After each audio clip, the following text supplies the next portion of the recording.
这里是务农顶，在离开德清之前，还是想再完整的看一次13峰。可惜来了以后云雾深锁，也没能看到我心心念念的免刺母。不过这种遗憾是横断山脉的常态。印度洋暖湿气流与高原冷空气在此剧烈交汇，使得这些山峰常年云雾缭绕。云雾后的静默，或许正是山川特有的守护方式吧。旁边矗立着一座巨大的卫桑塔，当新鲜的柏树枝与松针投入塔中，浓浓的白烟升腾而起。在藏语中，卫意为燃烟，桑则代表净化。神灵不食食物，唯采烟气。它是火的洗礼，也是烟的告白。这股淡淡的松香味，便是属于高原独有的气味。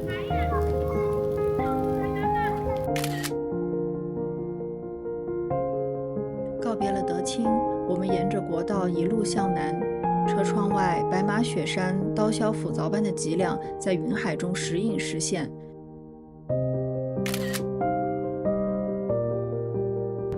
随着海拔起伏，视野逐渐开阔。当苍凉的岩石变成如茵的草甸，我知道我们到香格里拉了。和谐白塔屹立在香格里拉的入口，在藏区，塔不仅是建筑，更是佛陀意念的化身。指尖触碰那带着金属凉意的转经筒，顺时针的一圈旋转，便是一次经文的默诵。在这里，时间不再是分秒的跳动，而是一场周而复始的轮回。市区里的巨大经幡阵在风中猎猎作响，蓝、白、红、绿、黄5种色彩分别对应着天空、祥云、火焰、绿水和大地。喜宝在经幡里兴奋地奔跑，他肯定不懂这些色彩背后的宏大意义，但他能感受到这片土地最原始的自由。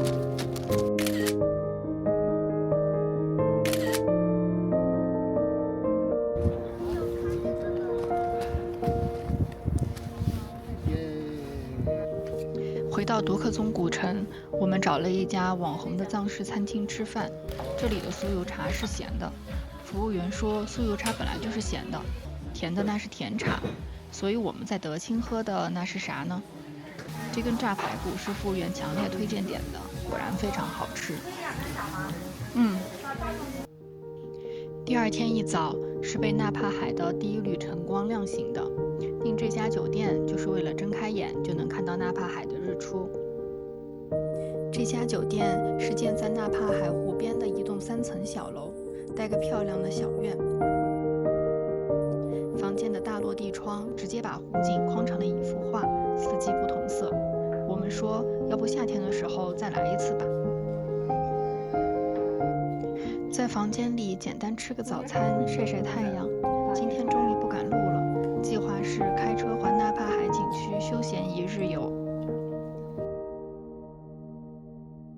开车绕着纳帕海转悠。2月的香格里拉寒意尚未退尽，但这片季节性高原湿地已经在静谧中显露生机。此时的纳帕海正处于湖泊收缩、草场丰盈的交替时刻，大片金黄色的干草甸延伸到水里，那是马匹与牦牛冬日里最丰美的粮仓。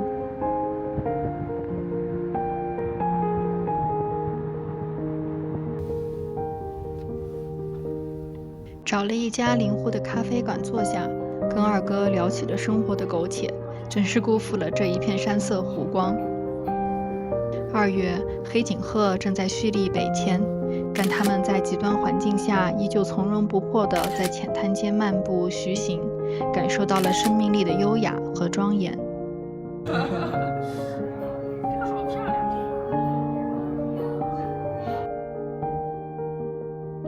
细胞找到了玩伴，我找到一个秋千。那么今天就这样吧，明天去石卡雪山和松赞林寺，拜拜喽。